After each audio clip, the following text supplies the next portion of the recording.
ओम शांति। सुनते हैं आज की मीठी मुरली प्यारे मीठे बाप दादा से। बाबा कह रहे हैं, मीठे बच्चे, तुम ज्ञान सागर बाप के पास आते हो, सम्मुख मिलन मनाने, बादल भरने। तुम यहाँ कोई तीर्थ करने और पहाड़ी की हवा खाने नहीं आते। आज का प्रश्न है, गृहस्थ व्यवहार में रहते हुए किस विधि से चलते रहो तो एवर हेल्दी बन जाएंगे। उत्तर है, एवर हेल्दी बनने के लिए सदा पापा पापा करते रहो। तुम ही सिखाओ, तुम ही संग घूमो, सब कुछ बुद्धि से बाप के हवाले कर दो। ऐसा समझकर चलो कि हम शिव बाबा की परवरिश के अंदर बन रहे हैं। किसी भी चीज में ममत्व ना हो। अर्पण कर उसके हुक्म से खाओ तो सब पवित्र हो जाएगा और तुम एवर हेल्दी बन जाएगा। तो जो भी हम खा रहे हैं उसको बस बाबा को अर्पित कर दो। बाबा, तुम्हारा ही दिया हुआ है, तुम्हारी कृपा से खा रहे हैं, तो वो सब पवित्र हो जाएगा और तुम एवर हेल्दी बन जाएंगे। आज का गीत है, दूर देश का रहने वाला आया देश पर आए। ओम शांति। दूर देश के रहने वाले पास बच्चियां मिलने आती हैं। बच्चियां कोई तीर्थ पर नहीं आती, वह पहाड़ी पर हवा खाने नहीं आती। मनुष्य तो पहाड़ों पर जाते हैं हवा खाने, परंतु बच्चे यहाँ पर आते हैं माता पिता पास मिलने। यह जानते हो,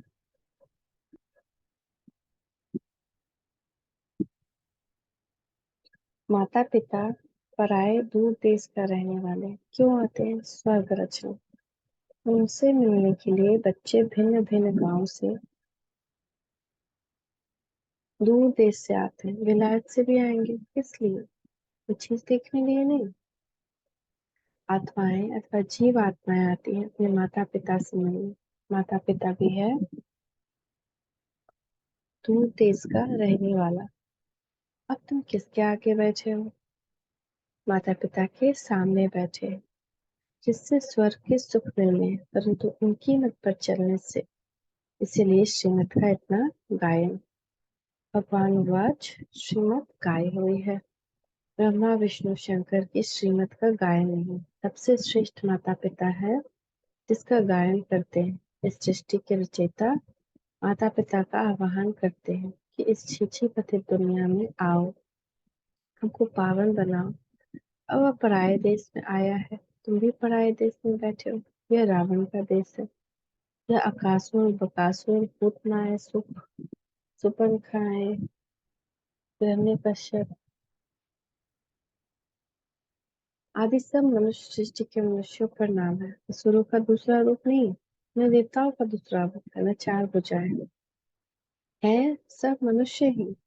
देवताएं भी मनुष्य, परंतु देवताओं का पावन जन्म में, पावन देश में अपना जन्म है। और इस कलयुग में है सब है असुर। सत्युग त्रेता जैसे ईश्वर का घर है। स्वर्ग में आते हो तो अपने घर में आते हो। अब आए हो पराये घर रावण के घर में। तो बाप आकर तुमको रावण के घर से छुड़ाते हैं, लिबरेट करते हैं। आधा कल्प जो तुम माया के देश में पुनर्जन्म लेते हो।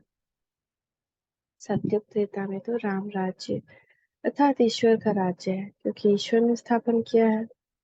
आधा कल्प वहाँ पुनर्जन्म विद्या है। आधा कल्प रावण के राज्य में पुनर्जन्म लिया। अब बच्चों को समझ पड़ी है कि हम किसके सामने बैठे हैं। यह टीचर भी है, सतगुरु भी है। तुम माताएं भी हो, भी टीचर हो, सतगुरु हो। तुम भी पढ़ाती हो। मनुष्य से देवता बनाने तो हम क्या है? मास्टर सतगुरु, मास्टर टीचर। अब तो तुम आसुरी संप्रदाय से दैवी संप्रदाय बन रहे हो। तुमको कांटों से फूल बनाने इस रथ पर सवार हुआ है। ये तो बच्चों से मिलन और देशों में भी जाते हैं, क्योंकि चैतन्य ज्ञान सागर है। जड़ सागर तो नहीं है जो डुबो दे। नहीं, ये चैतन्य है, गायब है। आत्मा परमात्मा अलग रहे बहुकाल, तो परमात्मा भी आते हैं। उनसे मिलने आत्माएं भी आती हैं। कहाँ कहाँ से बच्चे आते हैं, वहां भी चक्कर लगाते हैं। भक्तों ने तो जहाँ तहाँ मंदिर बनाए, जिससे क्राइस्ट के जड़ चित्र भी बनाते हैं। अब वह देहधारी है, और जो भी है ब्रह्मा विष्णु शंकर देहधारी है। इन सब से ऊंच थे ऊंच भगवान, उनको अपना शरीर नहीं है। वो तो सभी बाप कहेंगे, परम पिता गॉड फादर। उनको ना तो स्थूल शरीर है, न सूक्ष्म शरीर। आते भी हैं जरूर। कैसे आते हैं ये सब भूल गए हैं। ऐसे तो नहीं कहेंगे।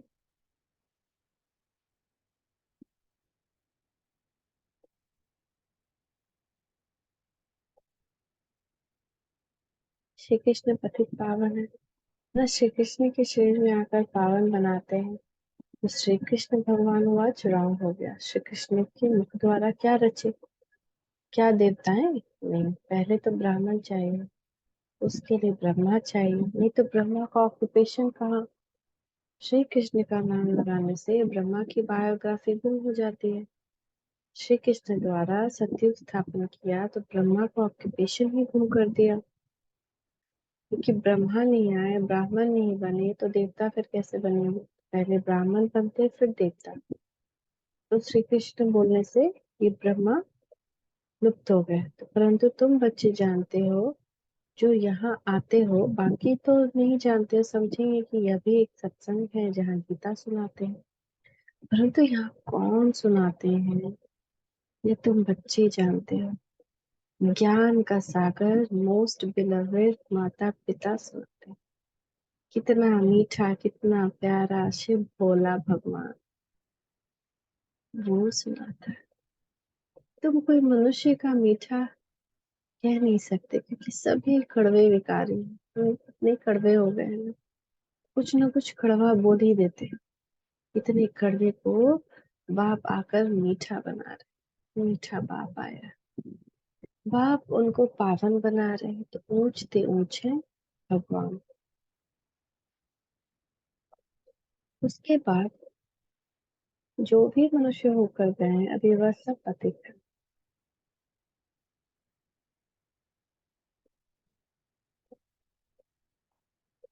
जब तक बाप आकर पावन न बनाए, वो सब पतित दुखी रह जाते हैं। जैसे मनुष्य कहते हैं कलयुग हजारों वर्ष का है, यह तो इम्पॉसिबल है।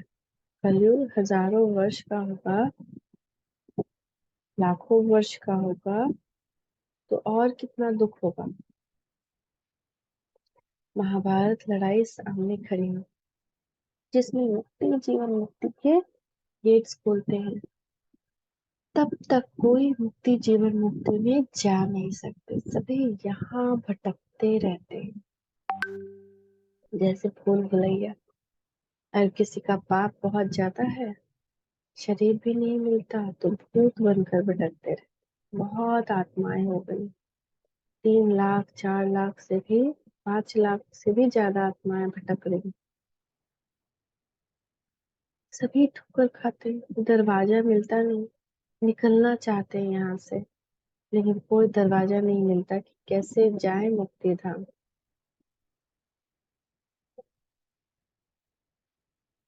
चाहते हैं मुक्ति जीवन मुक्ति के गेट में जाए। कोई मरता है तो कहते हैं स्वर्गवासी हुआ, परंतु ये तो नर्क है। स्वर्ग में तब जा सकते हैं जब बाप ले जाए, राजयोग सिखलाए, तब राजाए व पद पा सकते हैं। अब यह है कमाई। कहते हैं ना, इसने कौन सी कमाई की जो ये इतना साहूकार बना। तो सत्युग के देवताओं ने कौन सी कमाई की और कब की जो यह ऐसे बने। जरूर कलयुग के अंत में की होगी, तब सत्युग में बने। अब तुम जानते हो हम ऐसी कमाई कर रहे हैं जो स्वर्ग के मालिक बनेंगे। जरूर उसकी रिजल्ट तुम स्वर्ग में भोगेंगे। अब तुम कलयुग और सत्युग के संगम पर हो। उनको कलयुग, उनको अलग युग कर दिया है। सारे अकर्म कर्म अकर्म विकर्म की गति बाप समझाते हैं। तो बच्चे, अब जो कर्म मैं तुमको सिखाता हूँ वही करो। इसको कलयुग नहीं कहेंगे, संगम युग का किसको पता नहीं। जब सतयुग से त्रेता होता है तब भी किसको पता नहीं पड़ता कि सतयुग त्रेता का संगम पास हो रहा है। यह पीछे गाया जाता है कि सतयुग में फलाना राज्य करते थे। जब वहाँ त्रेता युग भी आता है ना, तो त्रेता में आने से पहले किसी को पता नहीं होता कि अब त्रेता आने वाला है, लेकिन त्रेता में जब आ जाते हैं तब उनको देखते हैं पीछे कि हाँ सतयुग में तो देखो कृष्ण थे उस समय। जैसे हम अगर त्रेता में आए, सतयुग से त्रेता में आए, तो हम फिर सोचेंगे कि हाँ ये राजा राज्य करके गए, ये त्रेता, अब त्रेता युग। लेकिन त्रेता वालों को नहीं पता कि आगे द्वापर आने वाला है, द्वापर वाले को नहीं पता कि आगे कलयुग आने वाला है। लेकिन ये वंडर है कि अब भी हमको पता है संगम पर कि आगे सतयुग आने वाला है, और कभी भी ये नॉलेज नहीं रहती है। तो बाबा यही कह रहे हैं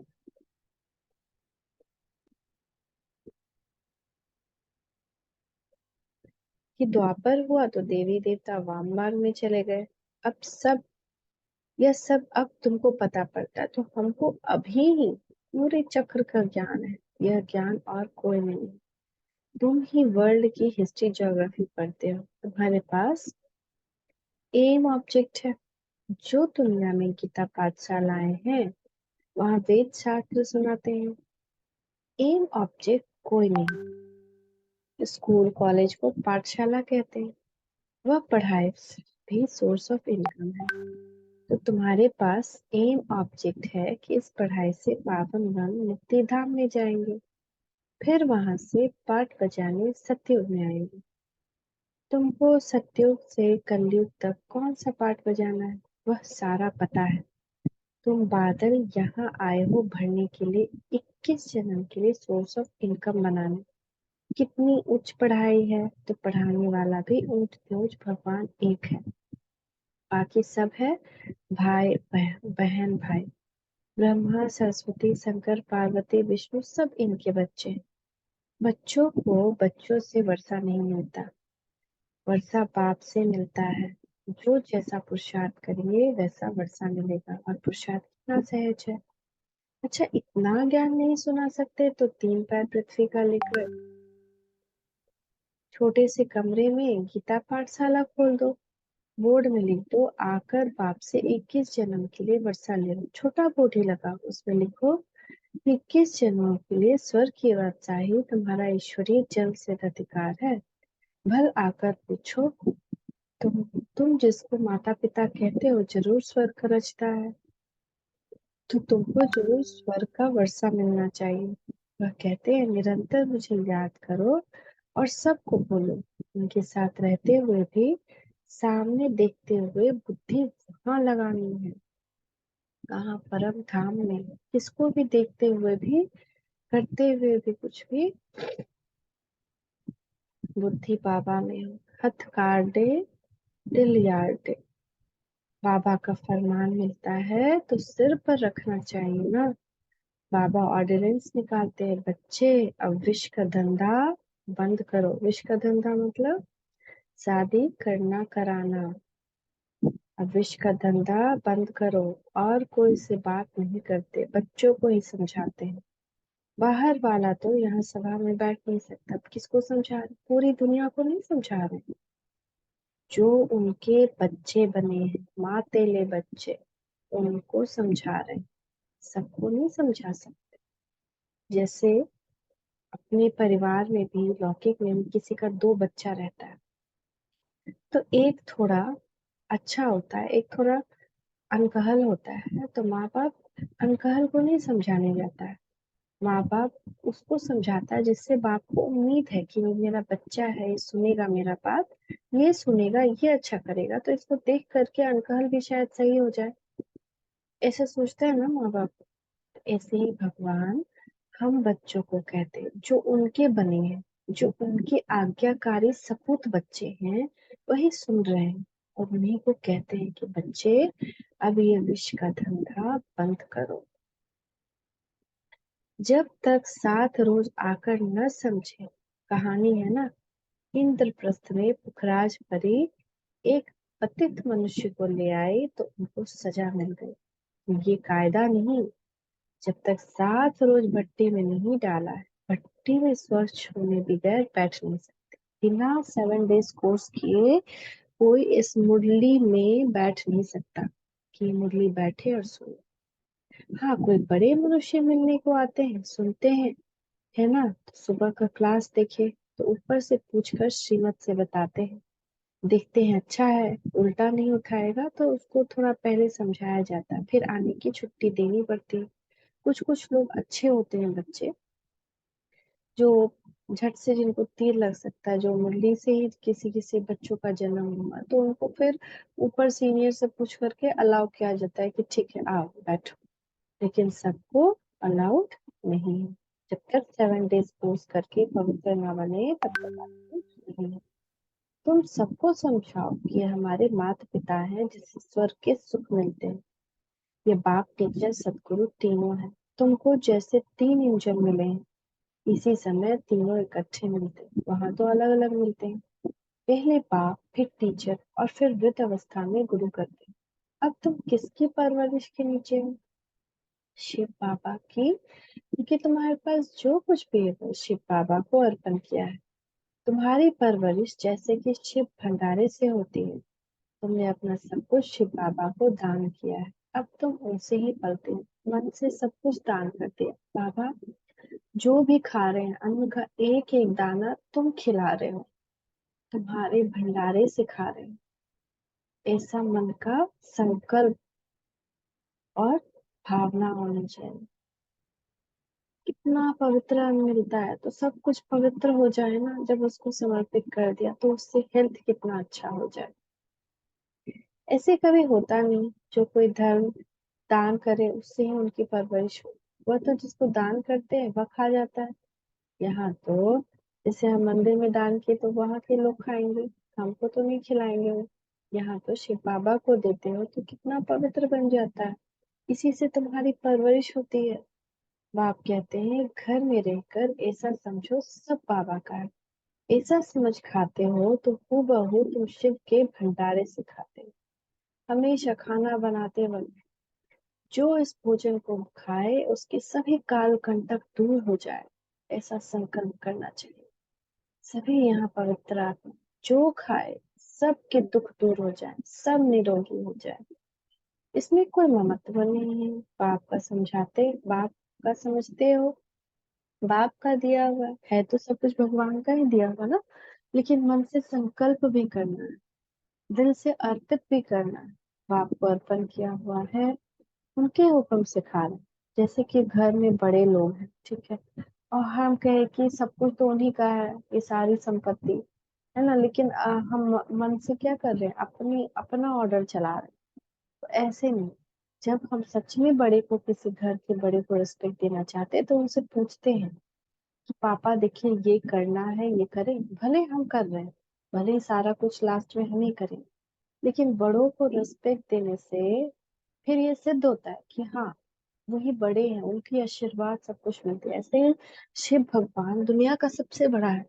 भले ही सारी दुनिया उसकी है, लेकिन जब तक हम उसके पास नहीं गए, जब तक भावना से उसको सब कुछ अर्पित नहीं किया, उससे पूछा नहीं कि बाबा देखो अभी मुझे ये खर्च करना है, बस तुम गाइड करना कि कुछ गलत खर्च ना हो जाए। बाबा गाइड करता है, आवाज आए कि आप ये रॉन्ग है, ये राइट है, फिर हम गलत कर्म करने से बच जाएंगे। वो तो सबसे दुनिया का बड़ा अनुभवी है ना, उसको तो सब कुछ पता है। तो इससे हम हेल्दी भी बन जाएंगे, वेल्दी भी रहेंगे। तो बाबा यही कहते हैं कि कहते हो ना, भल घर में बैठा है, बैठे हैं, बैठा घर में है परंतु शिव बाबा के भंडार सिखाते। कहते हैं ना तुम ही सिखाओ तुम ही सिखाओ, बाबा बाबा कहने से उनसे योग लगा रहे, एवर हेल्दी बन जाएंगे। यह हेल्दी बनने की सेनेटोरियम है। उस सेनेटोरियम में सारी आयु थोड़ी रहते हैं, थोड़ा टाइम रहकर चले जाते हैं। यहाँ तो तुम बैठे हुए हो, एवर हेल्दी, 21 जन्म के लिए बनते हो। यहाँ किस लिए आते हो? आधा कल्प ever healthy, ever wealthy, ever happy बनने के लिए। इस ख्यालात से आते हो ना। यहाँ हवा खाने के लिए व तीर्थ करने तो नहीं आते हो। यहाँ आते हो शिव बाबा के पास। बाप भी आते हैं पराए देश पराए तन में। गीता जो गाई हुई है कुछ तो राइट होगा।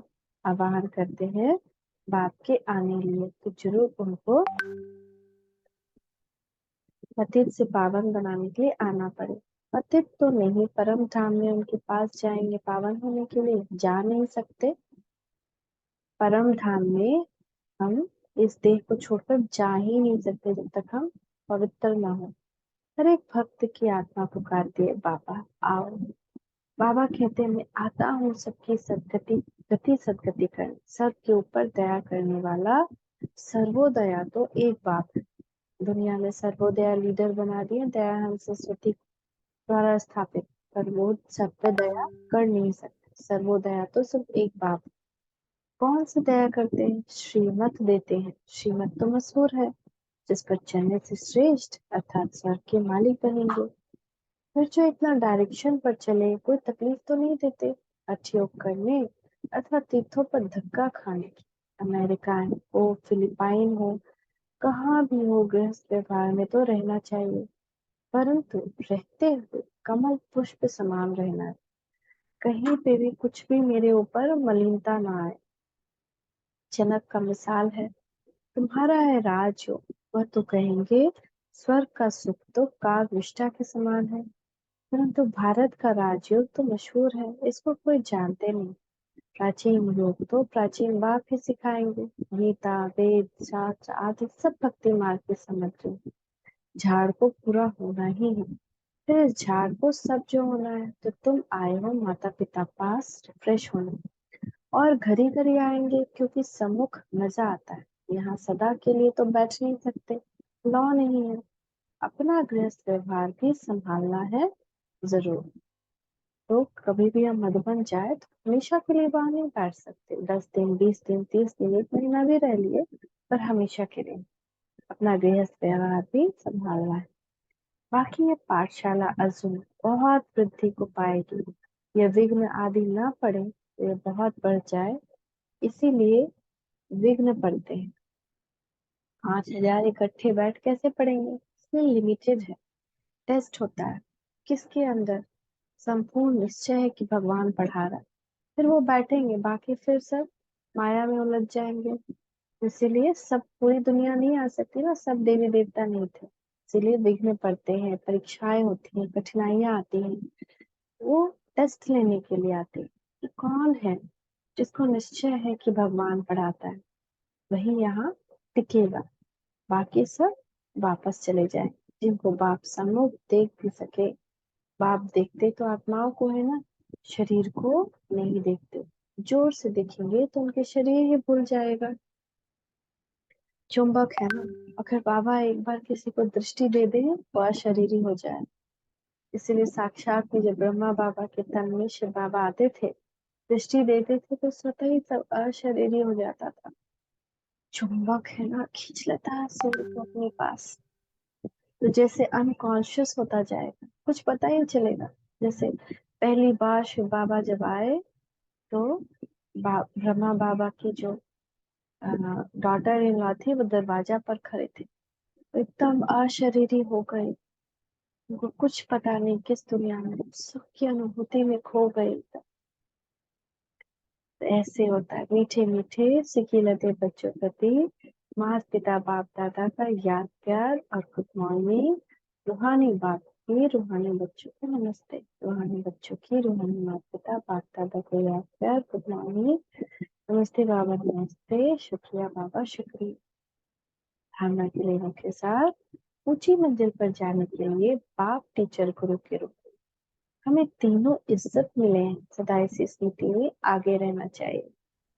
बाबा के समान मास्टर बाप, मास्टर टीचर, मास्टर सदगुरु, 3 इंजन मिले हैं। अच्छा, ऊंची मंजिल पर जाने के लिए 3 इंजन मिले हैं, यानी बाप की भी श्रीमत, टीचर की भी श्रीमत और सदगुरु की भी श्रीमत।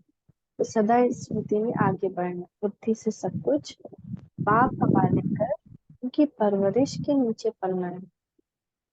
बहुत मीठा पावन बनना है, पति पत्नी का कड़वापन निकाल देना है।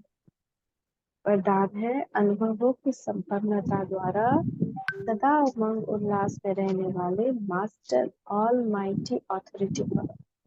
अनुभव बड़े से बड़े ऑथोरिटी, हर गुण, हर शक्ति, हर ज्ञान के पॉइंट के अनुभवों से संपन्न बनो तो चेहरे पर सदा उमंग उल्लास की चमक दिखाई दे।